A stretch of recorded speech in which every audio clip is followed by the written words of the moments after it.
What's up, everybody? It's Dylan with Small Craft US again. Wanted to make a quick video for y'all today. We are going to be doing a review, but prior to getting into the review, I wanted to give y'all a breakdown on how I plan on doing my reviews going forward. I wanted to change it up a little bit from everything that I did in the past. I feel like it was kind of rushed, and I didn't really get to sit down with the whiskey and dissect every detail that I was getting from it. So I've decided to do that with this one, and I feel like this is going to give a really neat input because the way I plan on doing it is obviously I sat down with this one prior to right now.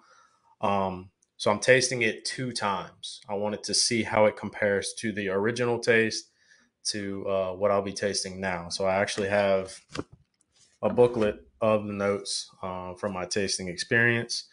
But yeah, anyhow, we're gonna jump right into it. So I was uh, I was contacted by a fellow on Instagram a few weeks back, and he was very generous enough to reach out and offer me a sample from a craft distillery.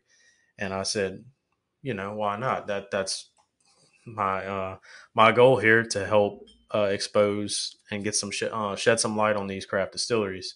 So specifically, this one is Striped Pig Distillery from Charleston, South Carolina. They are a craft distillery, and he actually has a barrel. excuse me. He has a barrel pick program, and this was actually one of their picks. So I was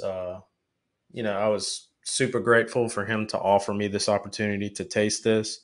Um, but it is their own distillate. It's 7 years old at 120 proof. Mash bill, we're looking at 70% corn, 21% rye, and 9% malted barley. So I'm really excited about this one. Going off of the first time that I tasted it, I really enjoyed it. I thought it was a slam dunk barrel pick by him. It was really, really, really, really rich, really sweet, and provided a ton of flavor that I really, really want to get dive back into. So, but I had this poured this out a little while. Wanted to kind of let it open up.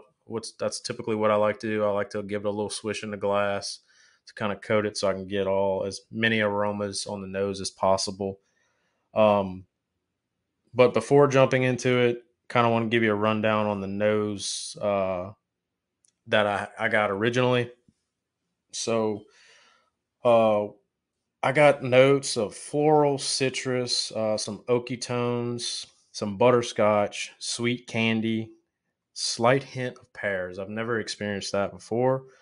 And then I got a bunch of brown sugar and marshmallows.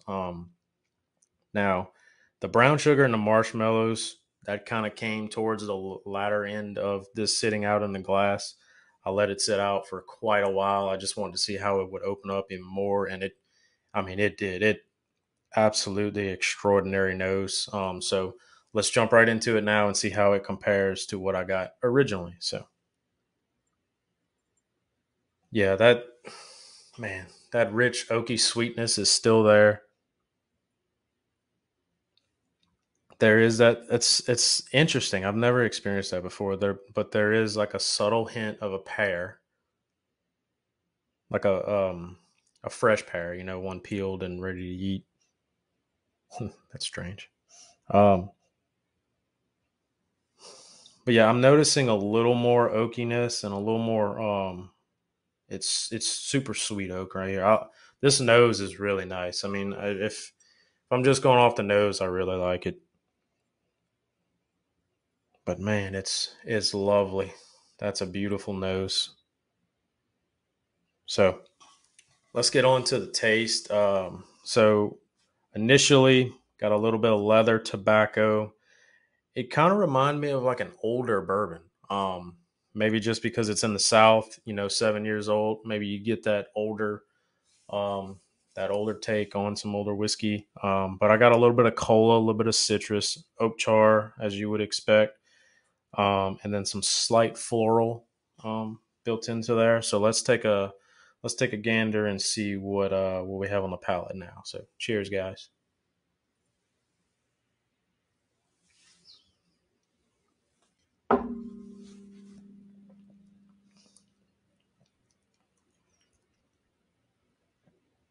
Yeah. So now keep in mind that's my first sip of the day. So it is a little spicier, a little hot, but I am getting that 21% rye is sticking out to me, which I really like. I like spice.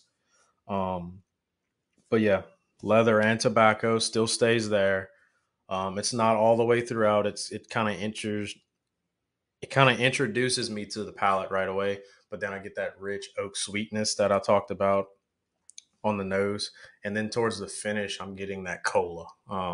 And there's like a little hint of floralness, but not too much, not as much as the cola and the oak on the back end. But man, it's lovely.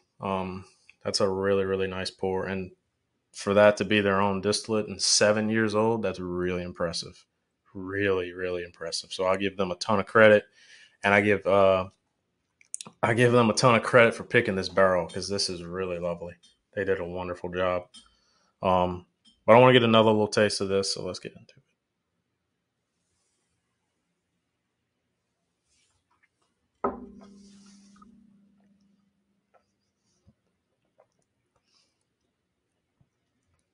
Yeah, man, that's really solid. That's a lovely pour. Um, and that 21% rye, it sticks around right away, then it kind of fizzles out, and that's where that cola and that oak come back up. But it's got a really nice finish.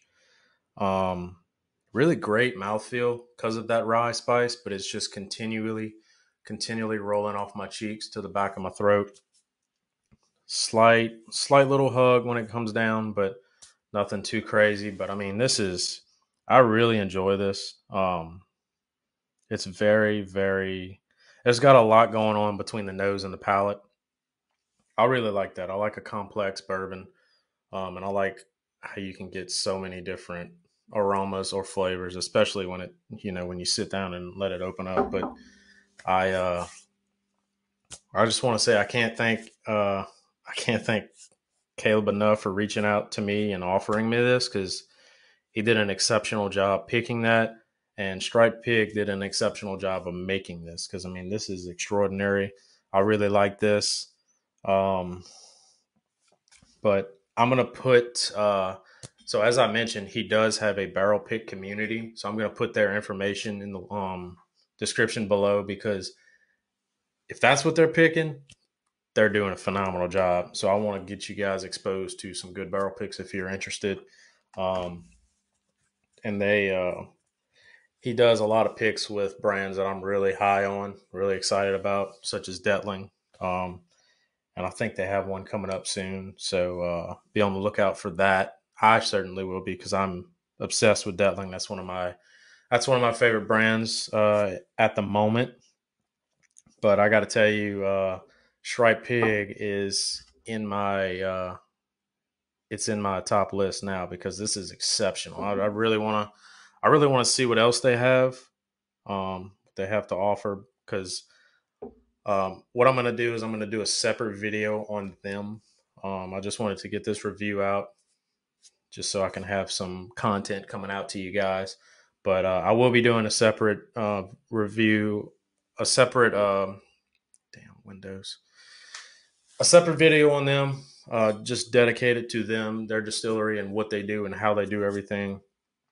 And who knows, maybe I can get somebody from the distillery on the podcast that I plan on launching here soon. Still working on that, but it's coming along. I promise. It's been interesting. Work's been busy, but finally caught up to where I can start shooting some videos for you guys. But yeah, I think that's what we're gonna do going forward. I really want to try these twice, just so I can have a time where I can sit down with it, dissect every detail of the whiskey, and then to where I can try it a day or two later and just see if it changed or if it's kind of repetitive for what I got originally. And I'd have to say, um, nothing really changed too much for me. I think maybe on the nose, like a little bit of the marshmallows that's not coming through like it was originally. Um, but I gotta tell you, the palate and the finish still still lovely, and I'm really pleased with this. So hope you enjoyed it. I hope you thank you all for the support so far, and I'm gonna continue getting some of these out, and I will be doing some distillery features as well, and a whole lot of stuff coming your way. I'm really excited about it. I can't wait to get everything going and planned out like I want it to be. But yeah, so hopefully you liked it. Leave a like, comment, and subscribe, and share it out. If I'm gonna, like I said, I'll put his information in the link down below, so you can follow him and try to get some barrel picks with them because they're doing phenomenal things if that's what they're picking. So, but again, this has been Dylan with Small Craft US. Hope you guys take care, and we'll have another one coming soon. Take care, guys.